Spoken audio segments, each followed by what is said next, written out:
I suffered from imposter syndrome when I was younger. I impersonated an obstreperous flock of European starlings until I finally stumbled onto a cure. Welcome to the CryptoNaturalist.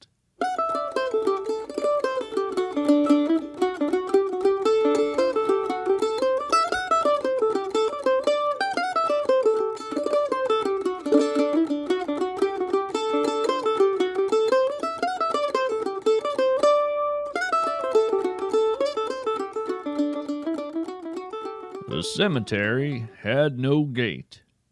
It had a fence, sure enough, but no gate.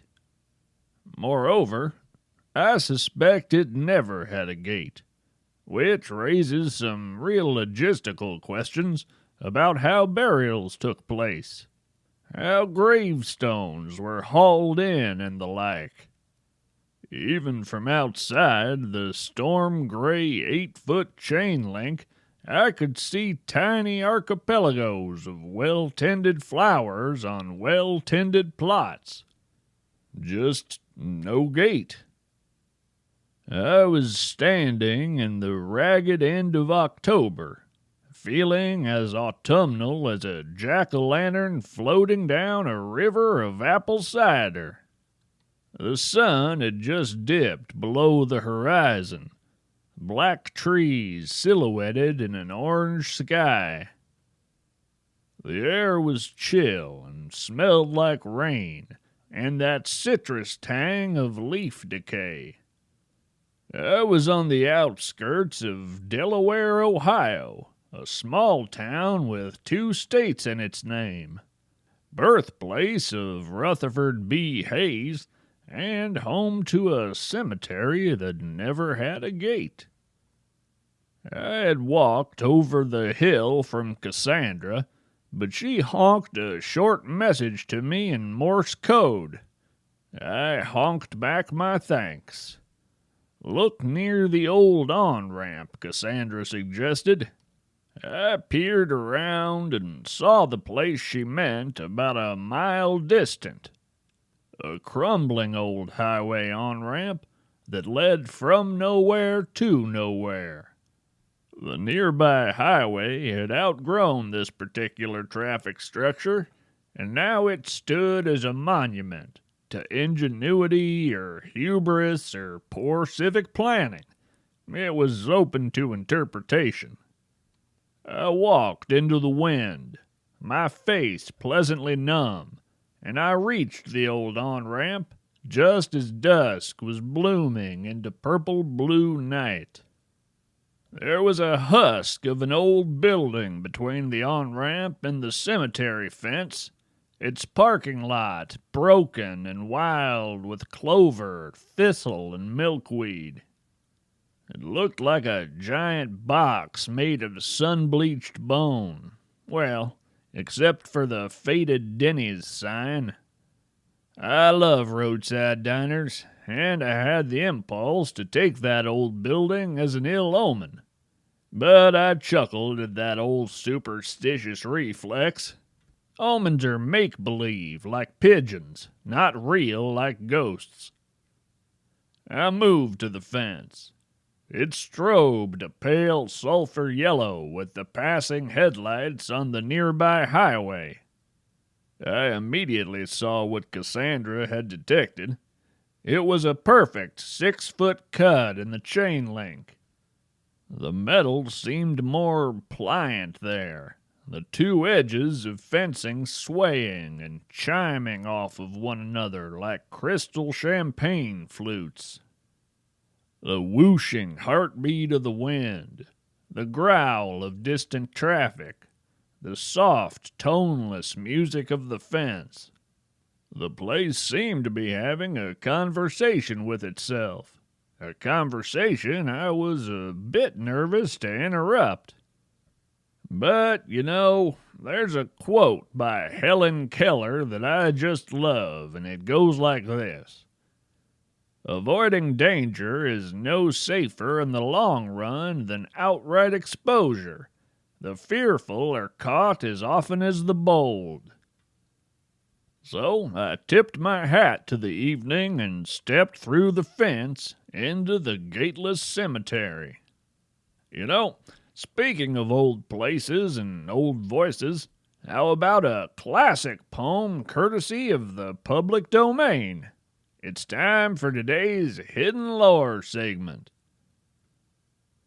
Today's poem by Lewis Carroll visits us from its publication date in 1871.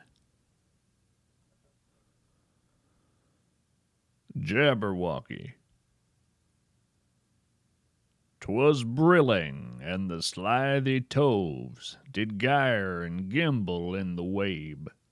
All mimsy were the borogoves, and the mome raths outgrabe. Beware the Jabberwock, my son, the jaws that bite, the claws that catch. Beware the Jubjub bird, and shun the frumious Bandersnatch.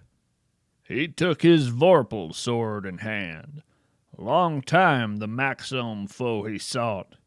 So rested he by the Tumtum tree, and stood a while in thought. And as in uffish thought he stood, the Jabberwock, with eyes of flame, came whiffling through the tulgey wood, and burbled as it came. 1-2, 1-2, and through, the vorpal blade went snicker-snack. He left it dead, and with its head he went galumphing back. And hast thou slain the Jabberwock? Come to my arms, my beamish boy. O frabjous day, callooh, callay, he chortled in his joy. 'Twas brilling, and the slithy toves did gyre and gimble in the wabe. All mimsy were the borogoves, and the mome raths outgrabe. There we are. A solid piece of historical nonfiction from the 19th century to keep us grounded on our journey toward discovery. Friends, what is it about cemeteries that invite spooky stories and general dread? Is it the idea of death? Death isn't rooted in cemeteries and wouldn't respect our borders and fences even if it was.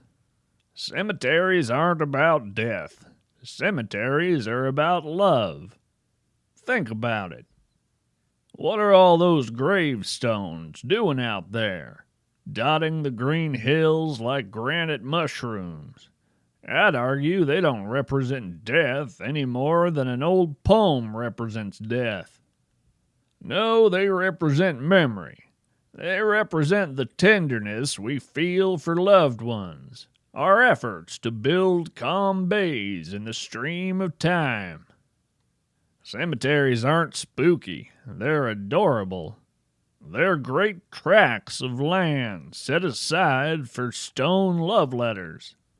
I won't say they aren't sad places from time to time, but that sadness is a byproduct of love the way oxygen is a byproduct of photosynthesis. Cemeteries don't exist because of death. They exist because of life. All that said, I was out in that cemetery looking for a creature reputed to be a giant, semi-tangible hound composed of borrowed bones and dark water like liquid obsidian.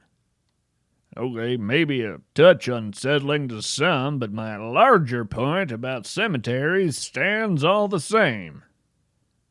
Now, there are lots of old legends surrounding ghostly black dogs, claiming that they are portents of death or agents of evil. I once heard a yarn spun about a shadowy chihuahua that stole all the heirloom tomatoes from a county in Arkansas. Whether any of these old tales have a connection to the animal I came to observe this evening, I couldn't say. What I can say is that I, personally, have never met a bad dog. Chain link fencing is hardly an opaque material, but somehow it was darker inside the cemetery than out by the old Denny's. The stars seemed brighter, as if the light pollution from civilization was nullified. I looked up into a clear sky and saw Orion rising above the eastern horizon. I smiled at the old hunter and walked deeper into the cemetery. Much of the place was situated around a low hill crowned with a stand of ancient oaks that had already shed most of their leaves. I made for that hill, my senses alive with the familiar joy of field work.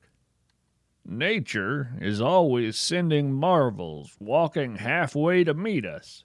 Our job is to do our half of the walking. Sometimes, CryptoNature practically marches up to me and shakes my hand. Other times, I'm met with a distant glimpse of something rare and wonderful. Both scenarios have their charms. This evening was a distant glimpse situation. I saw the hound only for a minute, a darker shape against the dark sky. It padded along the crest of the hill, bowing its head down to each and every gravestone as it went. I couldn't quite see what it was doing, only that it came snout to stone close to each and every monument. By the time I reached the top of the hill, there was no sign of the beautiful creature. From that hilltop I looked out at the surrounding cemetery, dark upon dark, a crowd of pale monuments keeping one another company. I knelt next to one of the stones that the hound had visited. The surface of the stone was dappled with moss and lichens, except for one perfectly clean patch where the word memory was etched. I ran my fingertips over the word. It was damp. I believe it had been licked clean. I never saw that hound again, and somehow that felt appropriate. I took my time returning to Cassandra, drinking in the cool autumn and sending my imagination tumbling in all directions with the drifting leaves. Now, I'm back here in my warm studio with the lights dimmed, chatting with you and feeling thankful for my own garden of memories. The acoustic bats that crowd my ceiling and walls all seem to smile at me.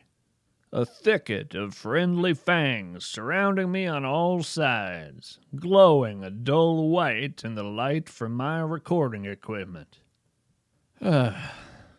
Something about the autumn always makes me sentimental. Well, until next time, we're all strange animals, so act like it.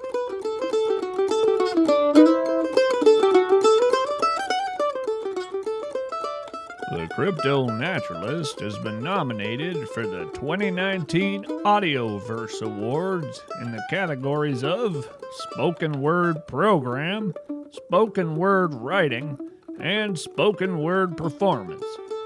Visit audioverseawards.net before October 31st to vote. You can support the production of this show and find bonus content and exclusive episodes by becoming a patron at patreon.com/CryptoNaturalist.